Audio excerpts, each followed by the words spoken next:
My name is Matt Theriault. I'm CEO of Epic Real Estate, and the real estate market is really an interesting thing right now, where if you're looking at a lot of the historical data, there's conflicting information, stuff like interest rates and the supply and the demand issue in the market right now would really kind of suggest to an appreciating market. But then you look at stuff like the moratorium is expiring at the end of the year. You're looking at the unemployment. You're looking at the divorce rate and the bankruptcies, all the types of things that might suggest, doom is coming. I mean, the people haven't made their payments on their mortgages in the last 9 months. So we've got this conflicting information that one would say it's probably going to go up, and another would say it's probably going to go down. But I think one of the more important things to really focus on right now is the value of the dollar. I think that over the next few years, that's going to be really, really important.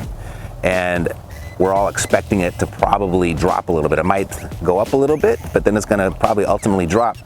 And one of your best hedges against that loss of value in your dollar is real estate.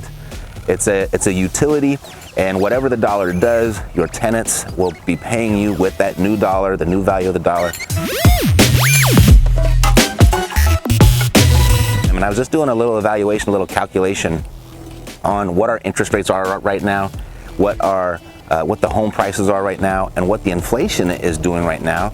And technically, you've got more buying power right now for a property than you did in 1976. Houses are technically cheaper today than they were 30, 40, 50 years ago. So we know that real estate isn't going anywhere. Everyone's always going to need a roof over their head.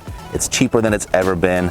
And as we move forward into this uncertain time, preserving the value of your dollar is going to be really, really important. So I would say just buy and hold as much as you can. If you wanted to reach out for more help, we talk about this stuff all the time.